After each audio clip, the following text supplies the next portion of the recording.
বৃষ্টি ভেজে প্রকৃতির সাথে করে উপস্থিত হলাম কোহিমায়। অবিশ্রান্ত বৃষ্টি। হোটেলের কাছাকাছি এসে ফোন করলাম। মেইন রাস্তার ধারে হোটেল, তার উপর কোহিমার রাস্তায় ভীষণ ট্রাফিক জ্যাম। ছাতা মাথায় হাজির হোটেলের একটি ছেলে। আমরা নেমে সোজা ঘরে। বেশ বড় ঘর, মানে টেনিস কোর্ট হয়ে যাবে অনায়াসে। 2টি ডবল বেডের খাট। এখানে হাসতে হাসতে 6টি ডবল বেডের খাট ধরে যায়। কোহিমায় সব হোটেলেরই বারান্দা থেকে কোহিমা শহরটার ল্যান্ডস্কেপ দারুণভাবে দৃশ্যমান। ভোরবেলা কোহিমার আকাশে সূর্যিমামার মন মাতানো রঙের খেলার সাক্ষী থাকা এক দারুণ আকর্ষণ। আমাদের হোটেলের দরজার উল্টো দিকেই ওয়ার সিমেট্রির দরজা। ব্রেকফাস্টের পর যাব, তার আগে বাইরে এসে ফুটপাতে দাঁড়ালাম কোহিমার সকাল দেখতে। তখন কোনো ট্রাফিক কোলাহল নেই। শাড়ি দিয়ে বাচ্চা ছেলেমেয়েরা স্কুলে যাচ্ছে। এখানে শিক্ষার হার 95%। নাগারা 100%-ই খ্রিশ্চান। হাতে গোনা কয়েক ঘর নেপালি হিন্দু আছে। এখানকার শিক্ষা ব্যবস্থায় মিশনারি স্কুলের অবদান এখনও অপরিসীম। কেবল রিমোট গ্রামেই সরকারি স্কুলের বাড়বাড়ন্ত। এখানে মানুষজন ভারী মিষ্টি দেখতে, ফর্সা লম্বা গঠন। এরা অঙ্গামী উপজাতি। এছাড়া আরও 16 ধরনের উপজাতি, যেমন আঙ্গামী, আয়ো, কান্যাক, সুমি, লোথা, চাকেসাং, পচৌরি, কাচারি ইত্যাদি ইত্যাদি নিয়ে এই নাগা উপজাতি। প্রত্যেকের থেকে স্বতন্ত্র গড়ন ও সংস্কৃতির, কিন্তু নাগা সেন্টিমেন্টের সুতোয় সুদৃঢ়ভাবে বাঁধা। এখানে এক দেশ, এক কানুন, এক ভাষা, এক সংস্কৃতির নাটক ছাড়াই এরা বিভিন্নতায় এক জাতি। জাপানি সৈন্য ও নেতাজি সুভাষচন্দ্র বোসের আইএনএর যৌথ বাহিনী 1944 সালে বার্মা দিয়ে কোহিমায় ঢুকে মিত্রশক্তির ব্রিটিশ অধীনে থাকা ব্রিটিশ ভারত আক্রমণ করে। নেতাজির চোখে ছিল ব্রিটিশ মুক্ত ভারত দেখার স্বপ্ন, আর জাপানিদের লক্ষ্য ছিল মিত্রশক্তির পরাজয়।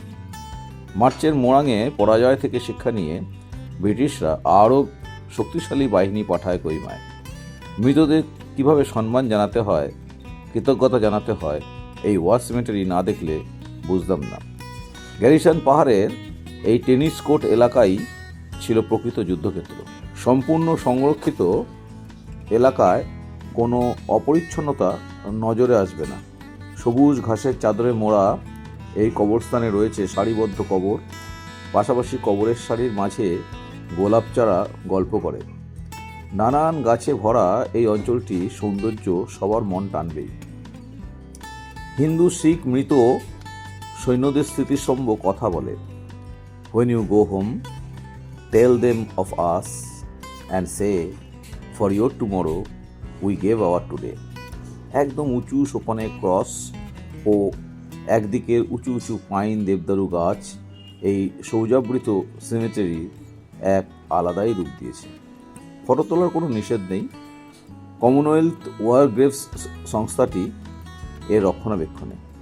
সারা বিশ্বে নানা স্থানে মোট 1.7 মিলিয়ন সৈন্যের জন্য এরকম ওয়ার্ল্ড ওয়ার II সিমেটারি এরা রক্ষণাবেক্ষণ করে থাকে। 1944 থেকে 1946 সময় লাগে এটি গঠন করতে। 1948-এ এটি রক্ষণাবেক্ষণ কমনওয়েলথ ওয়ার গ্রেভস সংস্থাটিকে দেওয়া হয়। কিন্তু 2337 জন মিত্রশক্তির সৈন্যের হত্যা প্রমাণ করে কি দুঃসাহসিক লড়াই দিয়েছিল আইএনএ ও জাপানি যৌথ বাহিনী। অবশেষে বার্মার রাস্তা সহ সকল যোগাযোগ অবরুদ্ধ করে এই আইএনএর সৈন্যদের অনাহারে তিলে তিলে মারে মিত্রশক্তি বাহিনী। আশ্চর্য, এই কোহিমা শহর জুড়ে নেতাজি বা আইএনএর কোনো স্মৃতিসৌধ চোখে পড়ল না। 1947 থেকে আজ পর্যন্ত সকল প্রধানমন্ত্রীর কাছে এটা কত বড় লজ্জার জানা নেই, নাকি এরা সকলেই নেতাজির ভূত দেখছেন। নাগাল্যান্ড স্টেট মিউজিয়াম আমরা দেখতে পেলাম না, বন্ধ ছিল। সেকেন্ড স্যাটারডে ও রোববার বন্ধ থাকে। এটা ছিল সেকেন্ড স্যাটারডে, যদিও সারা ভারতে কেবলমাত্র সোমবার দিনই মিউজিয়াম বন্ধ থাকে। এই মিউজিয়ামেও নেতাজি ব্রাত্য। পরের পর্বে ক্ষণমা। আজ বিদায়, নমস্কার।